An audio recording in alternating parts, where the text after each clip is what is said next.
Assalamualaikum warahmatullahi wabarakatuh. Kali ini gue bawa nih Parah nih. regenerasi nih. Ini yang gue seneng nih dari dia nih. Namanya Eko siapa? Namanya Eko Prasetyo. Namanya Eko Prasetyo. Nah, DI sekarang diwariskan untuk bertugas menjaga peternakan. Jeng jeng jeng. Sebenarnya sih bukan di ini ya. Bukan di perkutut ya. Disuruh belajar secara paksa. belajar paksa. Oke. Nih Om, kira-kira satu kandang ini berapa ekor nih? Banyak banget ini. Ini gua karena ini terbaru ya. Kita masuk bisa nggak? Boleh. Kita masuk aja, kita masuk. Cuman nggak agak paling takut doang ya karena perkutut biasa dimandiin pribadi ya sama orangnya. Ya, dia ditangkap satu-satu ya? Iya, biasa harus ditangkap satu-satu. Nah, ini masuk. Ya inilah. Nah, ini. Iya benar.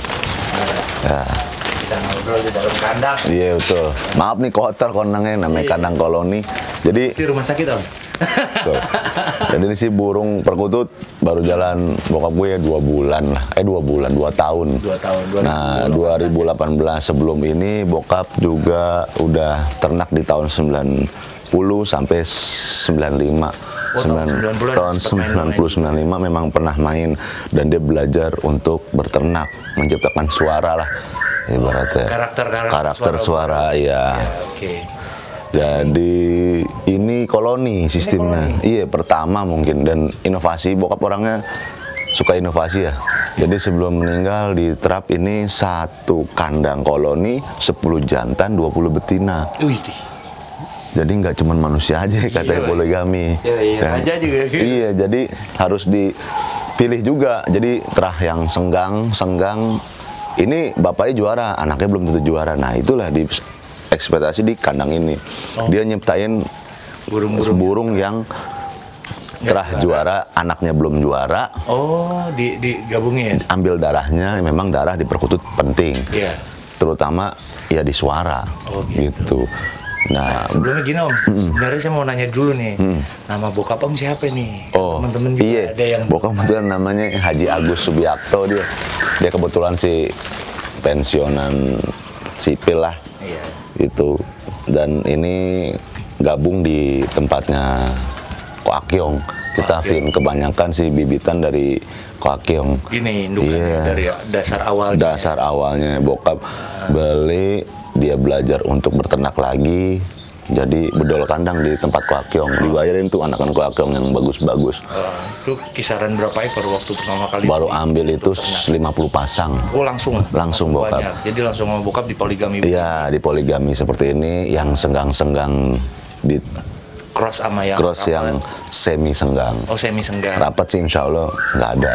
Nggak ada. Cuman jadi yang yang ada intonasi kan. Iya. Jadi yang ada perkututnya enak didengar, ada yang untuk lomba. Jadi gue juga belum terlalu paham karena bokap baru meninggal kan 7 Agustus kemarin. Dan bokapnya Om Eko ini baru meninggal 7 Agustus kemarin. Dan mandatnya dia langsung megang ini perkututnya. Iya. Nah, ini yang gue demen dari dia nih. Ini siap nggak siap bisa dan harus bisa. Dan harus bisa. Ya. Alhamdulillah sih bokap sebelum meninggal juga ini udah terdaftar di P3SI ya. Oh, untuk farmnya ini ya Depok Bahari Bit Farm. Nah nih Om, untuk jantan betinanya nih Om Eko sendiri paham nggak? Nah, gue sekedar paham dan belum terlalu paham dan cukup tahu saja karena biasanya kalau betina itu dia punya ciri khas suaranya lebih tebal. Betina? Ya. Lebih gedean betina? Iya. Suaranya kalau jantan itu dia lebih apa ya? Senggang dan enak bulat lah. Yang sebenarnya yang dilombain tuh untuk perkutut jantan. Tetap jantan sih. Kembali lagi kan di rumah bagus, belum tentu digantung bagus. Oh iya. Kembali lagi ke hoki. Ada yang raja kandang, ada yang iya, betul. Di rumah dia biasa aja, dimandiin Sabtu, Minggunya dilombain. Dan tapi itu biasa aja gitu. Bisa juara. Tahu-tahu pas di lapangan dia keluarin top perform. Iya, kebetulan nih duet saya besok baru datang. Iya, udah besok kita ngobrol lagi. Iya. Cuman ini ya koloni lah, gue terbuka lah. Iya, mungkin sebagian senior pun belum ada yang jalanin ini. Mudah-mudahan bisa ada yang di tahun 2001 dianakan yang di bawah. 21. Bisa, iya. 2021. Iya betul. Maklum dah. Gua jarang Nah, ini ada yang diajak begini. Itu yang di sana kebetulan. Ini lagi masa perkawinan. Karena ini baru dipisahin nih. Itu jadi betina-betina taruh situ. telur. Oh, ada telurnya. Ada telur, betul. Jadi alhamdulillah sih semuanya isi. Nah, lagi ngelolos sih di situ tadi tuh. Jangan nanti keganggu kalau mau. Iya. Ketuker nih ya. Ya alhamdulillah sih enggak, karena ini kan ada saya di setiap ring perkutut itu ada nomornya dan ada buku besarnya. Oh gitu. Jadi ini kandang nomor 1, 2, 3. Ketiga ada di bukunya. Nah, ini dalam satu kandang ini jantannya berapa? 10. 10 betina. Iya, betinanya 20. Oh, betinanya 20. Berarti satu jantan, 2 betina ya? Iya. Iya, ngapain deh? Nggak apa-apa. Ya biar dia tahu. Emang biasanya perkutut identik harus kenal sama yang rawat. Oh gitu. Ya karena kalau di mandi kan tangkap dia. Oh, mandi ditangkap ya? Mandi tangkap dia. Enggak kayak burung ocehan ya, masuk kandang bak mandi gitu ya. Ini piikan nih, ini piikan salah satu piikan besar. Oh, ini piik udah gede nih. Sudah besar piik nih. Nih, Om Eko jual juga nggak sih sebenarnya? Sebenarnya sih dulu bokap pesannya belum boleh jual. Tapi kalau misalkan ada orang datang dan suka sama suaranya, ya masa rezeki datang kita tolak. Ya iya. Kemarin sih terakhir gue jual 1 ekor 5 juta. Anjir. Sama kandang. Oh, sama kandang. Iya. Iya. Ada range dari 2,5, 500, 1 juta sampai 1,5. Dan kemarin juga rezeki tadi dulu gak laku. Sistem penjualannya yang saat ini baru dijalanin sama Om Eko bagaimana? Apakah majang di Facebook atau enggak. memang dari mulut ke mulut aja? Mungkin dari mulut ke mulut. Dia WhatsApp, Mas saya main ke rumah, ya silahkan saya gitu. Ketika burung ada yang enak ditangkap, dia srek, bayar karena saya nggak mau maksain. Oh, gitu. Belum tentu juga anakan bagus, terah bagus, suaranya bagus. Bagus bener ya. Belum tentu. Nggak mungkin keluar begitu. Itu ada hoki. Ya ada hoki. Itu yang susah dari perkututan. Iya, hoki nggak bisa orang buat lah. Hoki timbul dari dia sendiri. Ini apa rezeki ya? Dan Tuhan kasih buat kita. Iya, kantongin aja. Apa tuh? Oh iya ini. Iya nih. Nggak bisa ini. Isinya banyakan duit. Bukan. Kebetulan ini celana almarhum. Jadi gue kangen gue. Gue kangen dari kemarin. Oke. Nah, ini. Mau lihat anakan di bawah. Oke, nah Ayo. di sini ada beberapa ya kandangnya kayak gini ya pokoknya. Kira-kira. Pertama mungkin pertama. Ya ini yang kandang indukan ya, Om. Nah, jadi nanti di bawah ada kandang buat Jadi anakan hampir sekitar 200 ekor. Dalam 2 tahun ini dapat 200 ekor dari awal. Ya, kita lihat langsung. Lanjut. Oke. Makasih. Alhamdulillah. Nah ini bapaknya perkutut nih di rumah saya. Perkutut nih, Bang. Iya nih. Alhamdulillah deh ketemu. Ya rezeki lo deh, Pren. Iya deh. Jadwalnya Kemis biasanya. Ya. Iya, Pak. Jadi biar dia lebih enak lagi gitu.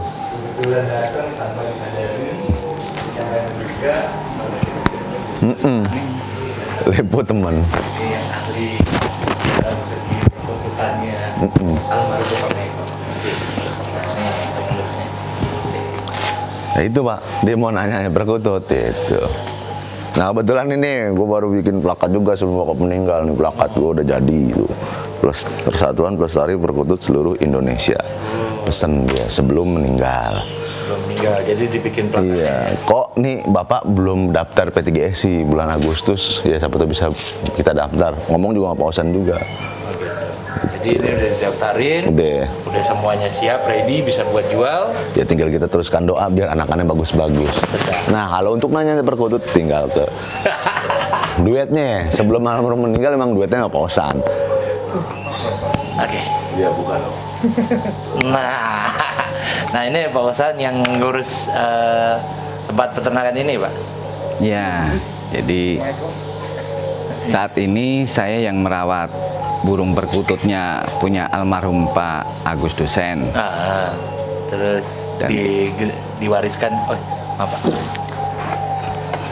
Jadi ini perkutut katanya diwariskan sama anak ya Pak. Betul ya, alhamdulillah kebetulan dengan keadaan yang kita tidak duga. Iya. Dan ini sudah diserahkan ke putranya dengan Mas Eko. Jadi beliau juga kebetulan hobi burung, walaupun di ocehan tapi ada semangat untuk di perkutut. Jadi saya juga diminta untuk selalu dampingin, bantu di dalam perkutut ini. Pak, ini kira-kira ada berapa banyak sih yang punyanya Pak almarhum nih? Ya, kalau kira-kira itu sekitar 400 ekor ada. Untuk indukan? Ya, semuanya. Jadi semuanya, induk dan anakannya. Dan ini dengan sistem koloni, jadi lain dari yang lain. Karena beliau punya keinginan untuk menciptakan suara yang terbaik gitu. Jadi untuk buat suara ke lapangan atau di lapangan untuk lomba.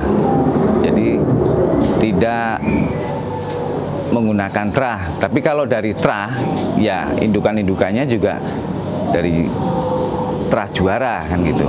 Karena ngambilnya juga dari peternak-peternak yang sudah lama kan gitu. Nah itu sebenarnya ciri khasnya perkutut itu yang dilihat itu selain suara, apakah ada penilaian lain? Dari body atau? Kalau untuk di komunitas itu ya memang terutama suara. Terutama ditambahkan suara. Suara. Jadi kedua, keindahan suara kan gitu. Nah kalau yang kedua yaitu trah atau materi. Oh yang kedua trahnya ya, materi. Dan itu hanya perkutut-perkutut Bangkok yang dilombakan itu. Bukan perkutut lokalnya Indonesia. Ya. Kenapa nggak mempergunakan perkutut lokal Indonesia? Ya saya rasa kalau untuk suara memang lebih enak perkutut Bangkok ya.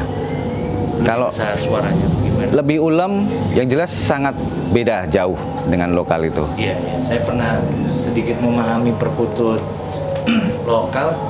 Kalau dibedakan sama Bangkok itu terlihat jelas biasanya ya. Dari fisik juga udah. Ya, secara fisik dia lebih besar, suara juga lebih besar, langkahnya juga lebih senggang, iramanya juga lebih enak gitu. Jadi kalau diidentikan dengan penyanyi itu ya lebih tertata gitu, nggak asal menyanyi saja kan gitu. Ini kita ada di kandang apa nih Pak? Ini ada burung puter dan di atasnya dilepas burung perkutut. Nah ini kandang apa nih? Ya ini untuk pembesaran umur. Ya ini kebetulan anakan-anakan dari hasil koloni yang sudah dipantau, yang sudah dipilih. Oh ini hasil sortiran? Iya, jadi di kandang sini. Ya, jadi untuk menunggu usia nanti kalau sudah waktunya baru akan kita pantau ulang, kita ternak lagi. Biasanya kita akan pilih kembali. Nyortirnya itu di usia berapa Pak? Dari usia berapa ke berapa? Di awal sortiran pertama itu di usia berapa Bapak biasanya nyor? Ya, ini kebetulan kan belum lama dengan koloni ini, jadi paling cepat usia 5 bulan kita pantau. Kita pantau nih. Iya. Nanti setelah 8 bulan dipantau ulang. Baru itu cari base-nya. Iya. Cari yang terbaiknya lagi. Betul. Oke. Jadi pemantauannya dalam kondisi burung koloni seperti ini, bukan disatu-satuin, disendirikan. Ya, ini sementara untuk umbaran. Nanti kalau saat mantau akan kita tangkepin semua, disangkarin satu-satu. Oh, disangkarin satu-satu, baru kita lihat mana yang terbaik gitu. Kita akan dengerin satu persatu mana yang layak. Nah, itu akan kita pilih, yang kurang juga akan kita pisahin. Nah, ini Pak, gunanya burung puter di dalam ini apa nih Pak? Ini persiapan untuk babuin. Jadi bila mana perkutut sudah produksi, supaya aman, ya kita harus persiapkan puter. Burung puter yang sudah ngasuh. Siap untuk ngasuh. Oh, gitu. Emang jadi, ada usia-usia tertentu juga untuk burung puter sendiri yang bisa ngasuh? Ya minimal itu mereka sudah pernah bertelur. Udah pernah bertelur, udah pernah nganakin ya? Ya kalau untuk anak sih tidak harus. Istilahnya telur itu kan bisa kita ganti dengan telur-teloran karena itu memang kita persiapkan untuk babuan. Siap. Jadi kita akan lihat dulu puternya sudah siap atau belum. Saat nanti dia sudah siap, kita akan suruh asuh untuk anakan dari perkutut. Nah ini Pak, Ya. saya kan awam nih sama perkutut ya kan. Ini saya mau ngobrolin sedikit. Untuk burung puter itu waktu jadi babuan perkutut itu telur sudah netas atau masih telur dieramin burung puternya? Ya, jadi yang bagus memang kondisi masih berupa telur dengan usia dia mengeram paling tidak sudah 2 minggu. Jadi telur itu kalau bisa diusahakan jangan sampai menjadi anak. Belum netas? Iya. Sebelum netas? Saat baru nelor, kita tandain tanggal berapa dia bertelur, lalu kita kocok supaya tidak jadi embrio puter kan gitu. Nah itu nanti dia akan ngeram sampai kita lihat usia ngeramnya berapa. Kalau memang sudah cukup 2 minggu, itu rata-rata sudah siap untuk ngasuh. Jadi nanti anakan perkutut ditaruh, telurnya kita ambil. Oh, jadi udah anakan perkutut sendiri sudah jadi bentuk anak? Iya, jadi Sudah saat menetas. anak perkutut usia 1 minggu, itu saat kita gelangin dan saatnya naruh diputer. Oh gitu, dia mau loh. Ya insya Allah. Biar nggak dipukul atau Enggak. Karena mereka kondisi saat ngeram. Jadi taunya begitu dikasih anak, ini anaknya dia. ini gitu anak ya? dia. Dan puter itu binatang yang paling setia, Paling sayang. paling sayang. Semua kalau yang disuruh asuh sama puter rata-rata mau. Bukan Gitu. burung perkutut saja yang bisa diasuh sama puter. Ya, yang sifatnya bisa diloloh, gitu ya. Itu dia yang mau ngasuh. Bisa lah, kan makanannya Kalau beda. untuk ngeram, telur-telur apapun dia ngeram? mau. Oh, Saya pernah coba itu dengan telur ayam kate pun 1 biji, dia ramin sampai 21 hari, netas. netas. Oh, ini pengalaman yang mewah. Itu. Ya, jadi Tapi dia tidak mau ngelolo karena ya kan enggak anakannya bisa, beda. betul, karena itu Langsung anak diangkat. ayam. Iya. Kita hanya tes aja ternyata dia 1 bulan pun setia ngeremin telur. Makanya dikasih telur-teloran pun dia akan selalu Nungguin. ngerem. Begitu dikasih anakan Langsung mau ngelolo. langsung mau nyuapin gitu. Jantan betina juga ngerem. Iya. Jadi sama gantian. Untuk burung puter dia lebih beda dari burung dara, dia lebih sayang lah sama burung-burung yang lain ya Pak ya. Ya. Nah ini yang udah di sortiran. Nah ini yang sebelah sana Pak, kita lihat ke sebelah sana. Ya, silahkan. Nah kalau yang ini Pak, ini anakan yang mana? Ini sama, jadi ini grade A, Ini grade A, itu grade yang B. itu grade B. Oke. Jadi kalau dari suara ini lebih dominan, lebih bagus. Lebih bagus. Ya. Untuk sementara dalam usia 5 bulan semuanya sama. Nah, nanti saat 8 bulan kita akan pantau ulang. Nah, Pak, setahu saya dulu kayaknya kalau saya pernah denger aja sih Pak, cerita-cerita aja. Kalau perkutut itu usia baliknya itu setelah 7 bulan kan? Semua jenis unggas itu mereka mulai birahi itu antara 7-8 bulan. Nah di saat Itu. itu pas saat penyortiran Ya, jadi mereka mulai birahi, kelihatan bagus. rajin bunyi, ya, gitu. Di 7 bulan. Ya, di antara 7 sampai 8 bulan. Ada lagi Pak, saya mau nanya. Waktu dulu saya punya temen, dia tuh kalau mantau perkutut malam, kisaran jam 1, jam 2 pagi itu apa bener apa maksudnya? Saya pengen tahu tuh sebenarnya. Bisa, ada juga. Dan Dan mantaunya malam. banyak juga kan gitu. Mereka punya waktu, lalu nanti burung dikasih lampu supaya terang, dipancing dengan suara perkutut, biasanya akan bunyi. Itu malah jernih, suara kualitas Ya, yang terbaik. dengan mantau malam, suasana hening, itu alunan perkutut itu akan lebih indah. Lebih terjelas, jelas. Iya. Jelas terdengar ya. Oke. Oh jadi memantau malam itu untuk supaya lebih jelas. Lebih jelas dan lebih Karakternya fokus, dia itu betul. ya. Iya. Oh, memantau malam itu gunanya itu. Nah ini di sini ada lampu nih Pak di dalam kandang. Nah ini gunanya juga buat mantau malam. Apa emang Nggak. tiap malam harus makan juga gitu? Ya memang supaya kita ngindarin hama seperti tikus, tokek, cecak, kan gitu. Itu toke hama juga Pak? Ya karena bikin burung nggak nyaman ya. Oh, jadi kaget gitu. Tapi kalau ada lampu dia melihat pun sudah waspada. Oh, tidak membahayakan ya cuek kan gitu. Seperti ada tikus dia lari-lari ya mungkin hanya nyari makan, tidak mangsa untuk naluri perkutut kan gitu. Tapi kalau dengan kucing ya itu semuanya ketakutan itu. Gitu. Karena nalurinya memang Beda-beda. mangsa ya, Gitu. untuk dimangsa kan gitu. Nah, saya juga dengernya dari Mas Eko. Di sini juga budidaya derkuku, Pak.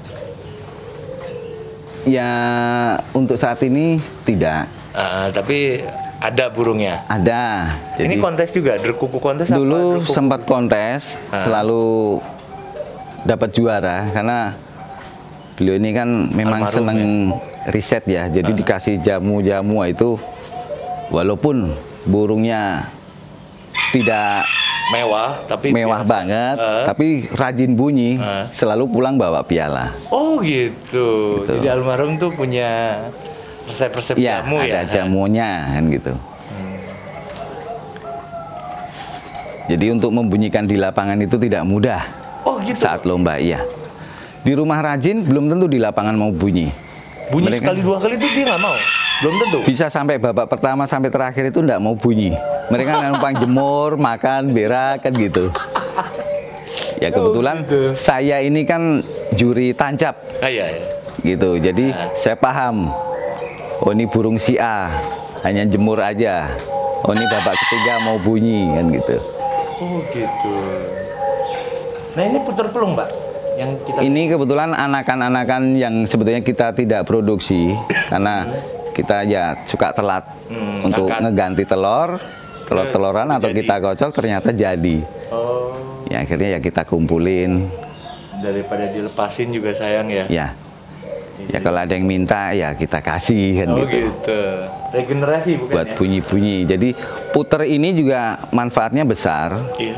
Jadi untuk orang yang suka bangun tengah malam, mereka jam 1, jam 2 bunyi. Dia membangunkan. Ya, jadi orang yang seneng sholat tahajud atau Wah. bangun malam itu puter perlu. Oh gitu. Iya, mantap juga ya. Nah, yang pelung bedanya apa sih, Pak? Untuk dari fisik ya? Dari fisik lebih besar untuk puter pelung. Kalau lokal dia agak kecil. Suaranya juga lebih panjang. Ya, yang saya tahu itu. Nah, ini di sini yang mana, Pak? Ya. Ini kita belum dengar mana? suaranya, belum jadi pantau kan gitu. Saya belum tahu, tapi ada. Ya insya Allah ada. Yang lokal juga ada kan gitu. Loh, ini impor juga? Kalau puter enggak. Kalau puter enggak kan? Enggak. Pasti dari lokal-lokalan sini aja. Ya. Nah, yang dari segi situ, Pak, kandang situ. Nah, ini kandang khusus untuk babuin. Hah? Jadi ini di dalam banyak puter ngasuh. Hah? Begitu nanti usia 2 bulan, yang dari puter sudah diasuh itu kita keluarin. Gitu. Jadi ini burung-burung muda semua. Ini belum ada 5 bulan. Jadi 2 bulan, 3 bulan, 4 bulan Ada di sini. ada di sini. Nah, nanti 5 bulan kita akan lihat, kita tangkepin, kita dengerin, disortir. Disortir lagi, Ya. baru bisa ketemu mana yang bagus, mana yang kurang ya. Ya. Oke, oke. Jadi ini ada 3 kandang istilahnya koloni, grade A, grade B, grade C kan gitu. Biasanya sebelah sana. Iya. Oke. Nah, kita ngobrol lebih ke genetik, Pak. Sekarang sambil duduk aja. Oke, Pak. Ini saya mau ngobrol sedikit masalah soal genetika perkutut, Pak. Nah, ini perkutut yang ada di sini ini genetika terah-terahnya itu dari mana aja sih, Pak? Gitu. Kalau boleh tahu. Jadi kan teman-teman Kicau Mania juga yang senang perkutut tahu nih bahwa di tempatnya Om Eko ya dipiara Bapak, dirawat sama Bapak, terus genetiknya ini diburung dari mana aja awalnya? Ya. Ini kalau indukan-indukan awal itu ya dari peternak-peternak besar juga. Bisa disebut namanya peternak? Ya, salah satunya dari TOP, WI, itu nama farm ya. Iya, nama farm ya. JC, Kitafin, LP atau Anugrah, lalu DIY, ada juga Top Score. Itu dari indukan juara semua, Pak? yang ada di sini? Ya mereka punya terah-terah yang anakan aja. Ya. Oh, jadi genetiknya memang dari keturunan burung-burung juara. Ya. Gitu. Oke, terus hasil persilangan dari sini, apakah anakannya udah ada yang tampil, Pak? Untuk saat ini ya memang kita masih fokus untuk memproduksi karena ingin kualitas suara. Nah, nanti kalau kualitasnya sudah memenuhi kriteria, baru akan kita turun ke lapangan. Oh, jadi ini masih masa riset lah ibaratnya ya? Betul, betul. Jadi masa riset, masih mau mencetak burung-burung yang lebih baik lagi. Gitu. Iya, kira-kira seperti itu. Kira-kira seperti itu. Tapi udah ada beberapa juga yang saya dengar udah dijual juga sama Om Eko ya? Iya. Ada yang udah laku lumayan tinggi ya, gitu. Ya. Nah, kalau untuk pasarannya belum ada ya. Maksudnya ngomong harga, range harga termurah sekian sampai sekian gitu belum ada. Belum, karena kita masih riset ya. Riset. Oke. Dan selalu mencoba kan gitu. Nah ini Bapak sendiri kenal perkutut udah berapa lama? Ya, kebetulan saya dari 2010 itu saya punya kakak ipar, beliau juga hobi perkutut. Awalnya juga iseng, akhirnya dia tekunin sampai besar. Bahkan dulu kalau setiap orang Thailand belanja di Jakarta itu pasti ke ipar saya. Oh, ke kakak ipar Bapak? Iya. Oh gitu. Nah, perkutut ini saya dengar sebenarnya kan di Indonesia banyak, Pak. Kenapa mesti kita harus impor dari Thailand, Pak? Betul. Jadi asli perkutut Indonesia itu kan lokal. Iya, lokal. Dan itu berbagai macam jenis, punya nama variannya yang macam-macam kan gitu. Ya. Saya sendiri juga nggak paham semua sekali kan gitu. Nah, itu ya saya kurang tahu sejarahnya perkutut. Tapi kalau yang orang bilang memang asli semua itu dari Indonesia. Dibawa ke Thailand. Bawa ke Thailand. Diproduksi di sana. Ya, diproduksi di sana. Dibeli lagi sama orang kita. Dibeli lagi sama orang kita. Apapun yang ada di Thailand atau di Bangkok itu selalu unggul gitu loh. Sampai apa yang namanya binatang atau buah-buahan, sayuran, iya, benar, kan gitu. Benar, ya. Itu selalu kalau yang dibilang Bangkok itu pasti super kan gitu. Dan orang masih ngejar nyari ya. Itu yang kadang-kadang saya juga. Pepaya Bangkok, ayam Bangkok, padahal kan gitu. Binatang itu atau tumbuhan itu tumbuhnya di Indonesia ya, Pak. Bahkan wanita pun suka diplesetin, ini pepayanya pepaya Bangkok kan gitu. Ya, itulah obrolan ringan. Tapi sebenarnya pada intinya mungkin nenek moyang itu tetap dari Indonesia juga ya, Pak? Ya. Jenis perkutut ini. Betul. Ya dulu kan zaman kerajaan mungkin. Ya udah terkenal dari kerajaan Thailand, kerajaan Indonesia mungkin tukar-tukaran cenderamata kali ya, Pak ya. Terus jadi beranak pinak. Apakah sebenarnya Thailand itu memang bedanya apa sih, Pak? Burung yang impor langsung dari Thailand sama lokalnya kita, Jawa.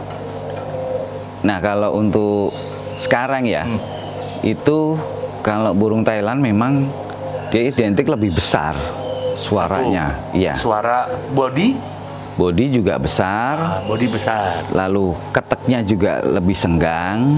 Nggak terlalu rapet kayak perkutut lokal. Iya. Terus yang ketiga. Dan mungkin termasuk nilai gengsinya lebih tinggi. Burung impor. Iya. Oke. Tapi kalau di Murai, yang lokal yang dicari. Karena lebih susah. Oke. Nah ini Pak, selama Bapak merawat peternakan perkutut di sini, ada kendala-kendalanya nggak Pak? Hama-hamanya yang bisa mengganggu dalam proses pengembangbiakannya? Ya kalau dengan koloni seperti ini biasanya rebutan, berantem, karena dia punya wilayah ya. Jadi kalau ada ceweknya sedang ngerem, dia deketin, nanti yang jantannya jaga di dekat sarang itu dia akan hajar, akan marah kan gitu. Kadang dia kejar-kejar, nanti suka yang lagi ngerem juga diganggu. Kalau dia menang, yang ngerem ini diganggu, kalah, pergi kan gitu. Oh gitu, malah nggak jadi bertelur. Iya. Nggak jadi netes ya. Netes. Okay. Nah terus hamanya Pak, misalkan penyakit atau apa yang biasa terjadi di koloni ini, apakah ada lebih rawan penyakit atau tidak rawan penyakit? Kalau dengan koloni, burung lebih sehat. Jarang ada yang sakit. Ya. Cuman resikonya ya kalau hama suka kaget, dia terbang nabrak-nabrak, suka mati. Oh, dia malah lebih stresnya lebih begitu? Ya, karena kaget ya. Seperti ada tikus lari, langsung mereka berantakan terbang semua. Kadang telur yang ngerem juga pada pecah kan gitu. Gitu. Oke. Nah, itu biasanya ngatasinnya bagaimana, Pak? Dipindahin kandang aja? Untuk saat ini kita belum bisa ngatasin karena ini kan terbuka ya. Iya. Jadi kucing bisa dari tembok lalu lompat di atas kandang. Wah, itu udah pasti burung berabakan itu. Iya. Kalau tikus aman karena kita rapat semua selah-selahnya. Oke. Nah, gunanya lampu malam juga untuk itu, Pak, mencegah untuk burung tidak terlalu takut sama binatang-binatang malam yang lewat gitu. Betul, supaya dia bisa melihat, supaya tidak mudah kaget. Gitu. Perkutut sama nggak, Pak, sama jenis ayam? Kan kalau ayam itu kalau udah malam biasanya dia rabun. Dia untuk jenis perkutut sendiri, dia tetap melihat jelas atau rabun juga kayak ayam? Kan sama-sama unggas gitu maksud saya. Kalau itu dia ada bahaya, ya instingnya ya terbang, pergi kan gitu, akan menghindar. Iya. Ya kalau untuk penglihatan saya rasa juga sama jenis unggas, karena ini kan binatang siang bukan untuk binatang malam ya. Nocturnal ya. Iya. Oke. Aduh, nih demikian dulu nih teman-teman. Semoga bisa bermanfaat ngobrol bareng sama Master Perkutut Osan. Pak, makasih ya. Iya, saya di sini hanya perawat. Ya, jadi belum hebat, belum bisa. Masih banyak belajar. Dari tangan beliau lah peternakan ini bisa jadi lebih hebat lagi. Wah, ini plakatnya udah jadi ya, Pak ya? Ya, alhamdulillah. Ini kita memang harus terdaftar di P3SI karena beternak ya. Jadi ada nomor serinya ya, nomor registrasinya. Iya. Jadi sudah diakui di komunitas perkutut. Se-Indonesia. Se-Indonesia. Bahkan sedunia ini kalau udah punya gini. Rasanya segitu ya, Pak ya, sama aja ya. Karena nasional sama internasional sama kali. Ya. Terima kasih. Jangan lupa like, comment, and subscribe. Bunyikan loncengnya. Oke. Assalamualaikum warahmatullahi wabarakatuh. Waalaikumsalam warahmatullahi wabarakatuh.